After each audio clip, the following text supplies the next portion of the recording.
મારું નામ શિલ્પા છે। હું 19 વર્ષની છું। મારા લગ્ન 8 મહિના પહેલા થયા છે। મારો વર મારામાં ખૂબ જ મજા લે છે। મારી સાથે મજા લેનારો પહેલો મારો પતિ ન હતો। મને સીધી સાદી યુવતીને મહિલા બનાવનાર કોઈ બીજું હતું। અમારું ગામ નાનું હોવાથી 15 વર્ષની ઉંમરમાં મારા પિતાજીએ મને બાજુના મોટા શહેરમાં અભ્યાસ માટે મૂકી। હું ત્યાં 3 વર્ષ હોસ્ટેલમાં રહીને અભ્યાસ કર્યો। જ્યારે હું 18 વર્ષની થઈ અને ઘરે આવી કે તરત જ મારા મા બાપે મને સારો છોકરો શોધીને પરણાવી દીધી। તેનું નામ ધરમસિંહ હતું। તેનું નામ ખૂબ જ જૂનવાણી હતું, પણ તે ખૂબ જ રંગીલો વર હતો। હું તેની સાથે સાસરે આવી ત્યારે સાંજના 4 વાગ્યા હતા। ઘરે આવીને મારી સાસુએ અમને પોંખ્યા અને કોડાકોડીની રમત રમાડી અને પછી ઝડપથી જમવાનું આપ્યું। થોડી વાર પછી ગામમાંથી નવી આવેલી વહુને જોવા માટે આજુબાજુમાંથી લોકો આવવા લાગ્યા। 6 વાગ્યે ધરમસિંહ મને ઉપરના રૂમમાં લઈ ગયો। મને લાગ્યું કે તે મજા લેવાની વાત કરશે, પણ એવું થયું નહીં। તે ખૂબ જ ટેન્શનમાં જણાતો હતો। તે ધ્રુજતા અવાજે ગભરાતા બોલ્યો, જાનુ, એક મુસીબત ઊભી થઈ છે। મેં કહ્યું, કેવી મુસીબત? તો તે કહેવા લાગ્યો કે મારા બા બાપુજી તને આજે રાતે રાજગઢમાં મોકલવાનું કહે છે। તો મેં કહ્યું, તો એમાં શું, હું જઈશ, પણ ત્યાં મારે શા માટે જવાનું છે?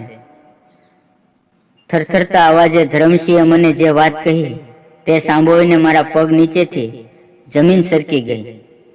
મારું મગજ તપી ગયું, કારણ કે મારે રાત્રે રાજગઢની અંદર રાજા પાસે સુવા જવાનું હતું। આજે પરણ્યાની મારી પહેલી રાત હતી, પરંતુ આ પરણ્યાની પહેલી રાત મારે રાજા સાથે વિતાવવાની હતી।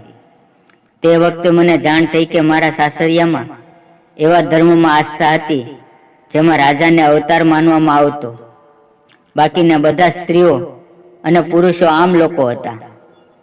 તે ધર્મની અંદર દરેક સ્ત્રી પોતાની પહેલી રાત રાજા પાસે કામ કરાવવામાં ગૌરવ અનુભવતી। મારા સસરાએ શરમ રાખ્યા વિના પોતાના પુત્રને કહ્યું કે વર્ષો પહેલા જ્યારે તે નવી પરણીને સાસરિયામાં આવી ત્યારે તે પણ રાજા પાસે ગઈ હતી। ત્યારે હાલમાં જે રાજા છે તે એકદમ જુવાન હતા। તે સાફ શબ્દોમાં જણાવી રહી હતી કે જો કોઈ પણ નવી પરણીને આવેલી કન્યા રાજા પાસે ન જાય અને રાજા પાસે મુહૂર્ત ન કરાવે તો રાજાની કૃપા વિના ગાડી ચાલશે નહીં। હવે મારી પાસે 2 રસ્તા હતા। સાસુમાના કહ્યા મુજબ રાજા પાસે મારા તવાવનું ઉદ્ઘાટન કરાવવું, અને બીજું, હું તેનો ખુલ્લેઆમ વિરોધ કરું અને તેને ના પાડી દઉં અને મારા પિયર પાછી જતી રહું। મેં મારા પતિને જ પૂછ્યું કે સ્વામી, તમારી શું ઈચ્છા છે? તો તે મને કહેવા લાગ્યો કે તું મારી ઈચ્છાને છોડ, તને તારું મન કહે તે કર। મેં વિચાર્યું કે મને શું ફેર પડે છે, ઉદ્ઘાટન રાજા કરે કે પતિ? મારે તો ફક્ત એનું જ કામ હતું જે મને રાજા પાસેથી પણ મળશે અને મારા પતિ પાસેથી પણ મળશે। આ વાત ચાલતી હતી ત્યાં અચાનક મારા જેઠાણી આવી ગયા અને તે મારા પતિને એટલે કે એમના દિયરને કહેવા લાગ્યા કે દિયરજી, આજે તમારો મેળો નથી પડવાનો, માટે ઘોડાને પકડીને બાંધી ગયો અને જો ના રહેવાય તો તમે મારી પાસે આવજો, તમારા ભાઈ તમને ના નહીં પાડે। દેવરજી, તમને વાંધો તો નથી ને? તો તેણે કહ્યું, ના, મને વાંધો નથી, લઈ જાઓ મારી પત્નીને, તમારી સાથે લઈ જાઓ। મારી જેઠાણી મને કહેવા લાગી કે તું આજે રજવાડાની અંદર રાજા સાથે રાજ કરીશ, તું જરાય ગભરાતી નહીં, રાજા ઘણા સમજુ છે અને તે ખૂબ જ કાળજીથી કામ કરે છે। હવે મિત્રો, તમે જ કહો, જે પરિવારમાં સાસુ અને જેઠાણી પોતાના કૂવાનું ખાતમુહૂર્ત કોઈ બીજા પાસે એટલે કે રાજા પાસે કરાવતા હોય, ત્યાં પતિવ્રતા થઈને રહેવામાં મને શું ફાયદો? અને આમ પણ મારો વર સાવ પાણીમાં બેસી ગયો હતો, એટલે મેં તેને સમજાવ્યું કે મને જવા દે, હું જાઉં તો ખરી કે મારી સાથે શું થાય છે। બહુ તો રાજા મારી સાથે 2-3 વાર યુદ્ધ કરશે, એમાં શું આપણે પણ ક્યાં કાચા ખેલાડી છીએ.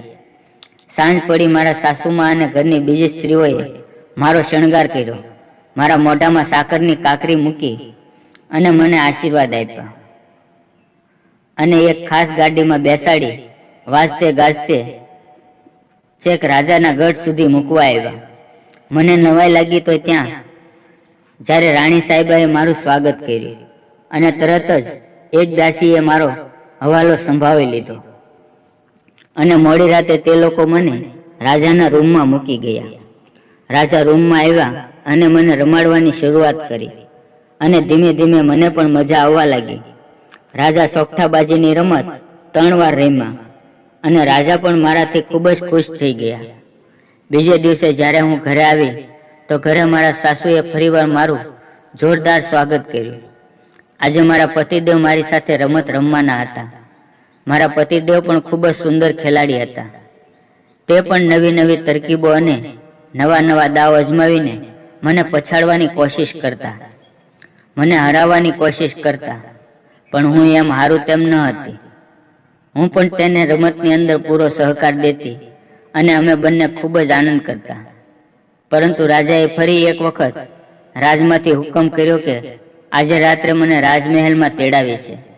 હું મનમાં ને મનમાં ખૂબ જ ખુશ થવા લાગી અને ફરી એકવાર હું આજે રાજા સાથે સોગઠાબાજીની રમત રમવા માટે તૈયાર થવા લાગી અને આવું અવારનવાર બનવા લાગ્યું. મારા પતિને કે મારા સાસુને કે મારી જેઠાણીને હું રાજમહેલમાં જાઉં અને રાજા સાથે આનંદ કરું તેનો કોઈ પણ પ્રકારનો અફસોસ કે વિરોધ ન હતો.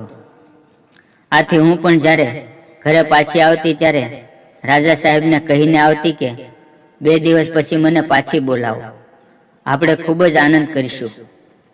મિત્રો, વિડીયોને લાઈક અને ચેનલને સબસ્ક્રાઈબ જરૂર કરજો. ફરી મળશું એક નવા વિડીયોમાં. ત્યાં સુધી આવજો. વિડીયો પૂરેપૂરો જોવા બદલ તમારા સર્વ મિત્રોનો ખૂબ ખૂબ ધન્યવાદ. આ વિડીયોમાં આવેલા નામ, પાત્ર, ઘટના ફક્ત કાલ્પનિક છે. તેનો કોઈ પણ વ્યક્તિ સાથે સંબંધ નથી.